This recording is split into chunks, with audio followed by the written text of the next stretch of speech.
আসসালামু আলাইকুম। আজকে আমরা একটা সচেতনমূলক পোস্ট করব। তো আপনারা যারা সিম কিনেন, মোবাইলের সিম কিনেন, সেই ক্ষেত্রে আমরা কতটা বিড়ম্বনায় পড়তে পারি এবং কি কি অসুবিধা হইতে পারে, এরকম একটা ঘটনা আমাদের এক চাচার সাথে ঘটে গেছে। আমরা তার কাছ থেকে শুনবো এবং আপনারা সিম কেনার পূর্বে অথবা কেউ যদি আপনার আইডি দিয়ে সিম কিনে সেই ক্ষেত্রে কতটা সচেতন থাকতে হয় ওনার সাথে কথা বললে আপনারা বুঝতে পারবেন। আমরা চাচার কাছে। আসসালামু আলাইকুম। আপনার ওখানে গতকালকে পুলিশ আসছিল? গতকালকে আসছিল না, কয়েকদিন আগে আসছিল। আচ্ছা, আবার আজকেও পুলিশে আপনার সাথে কথা বলার কথা ছিল। গতকালকে আসছিল, আইসা শাহ আলম ভাইয়ের সাথে দেখা করে গেছে, আচ্ছা, ওখানে কিছু টাকাও দিতে হচ্ছে। তা আপনার এই পুলিশ আসছিল যে আপনাকে একটা ধর্ষণের মামলায় গ্রেপ্তারের জন্য। জি জি জি। আচ্ছা, তো আপনার মানে এর আগে কোন জায়গায় থাকতেন আপনি? গাজীপুরে?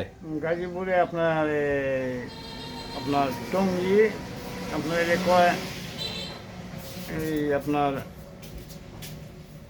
মাসিমপুর কলাবাগান, হ্যাঁ, আপনার প্রায় করোনার আগে। এখন কেউ আপনার ওখান থেকে সিম কিনে নিচ্ছি, আপনার আইডি নিছিল, আইডি নিয়ে আইডি কার্ড নিয়ে আপনার ফিঙ্গারপ্রিন্ট দিয়ে সিম কিনছি। আমি তা বলতেও বলিনি, আমি চিনেও না, বুঝেও না।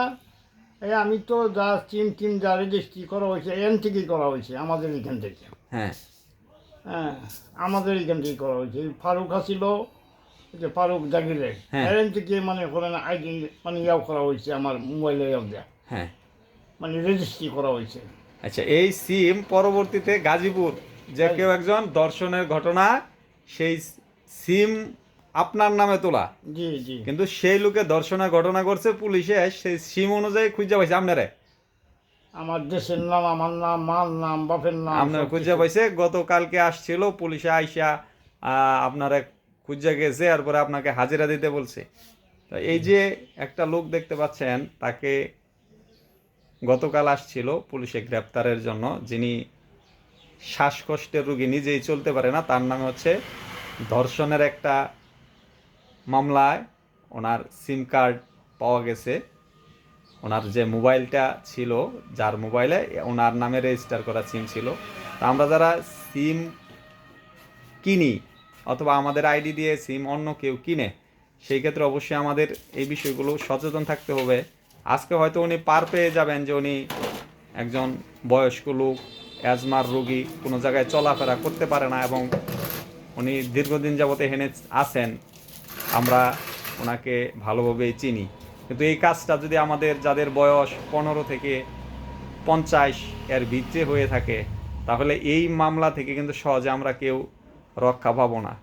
এর জন্য আমরা যার যার নামে রেজিস্টার কত সিম আছে, এগুলো যেই ডিজিট ডায়াল করে দেখা যায়, সে অনুযায়ী আমরা যে সিমটাই ব্যবহার করি, এর বাইরের যেগুলো আছে আপনি ইনঅ্যাক্টিভ করে দেবেন। তা না হলে যে ওনার মতো এটার ভুক্তভোগী হইতে হবে ওনাকে। তারপরেও মনে হয় যে ভালুকায় পড়ছে না, আপনাকে ভালুকায় যাইতে বলছে পুলিশ, ময়মনসিংহের পুলিশে যাইতে বলছে, ময়মনসিংহে যায় ওনাকে হাজিরা দিয়ে আসতে বলছে। তো এলাকা থেকে ওনার যে গোয়েন্দা রিপোর্ট যেটা নেওয়ার, ওনার সম্পর্কে ভালো রিপোর্টই আশা করি সবাই দিবে।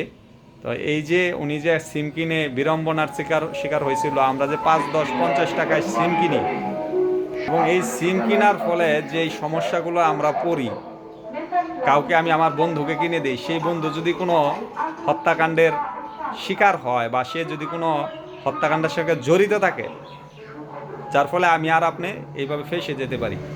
তো আমরা যারা আছি সকলে এই বিষয়ে সচেতন হই। আসসালামু আলাইকুম।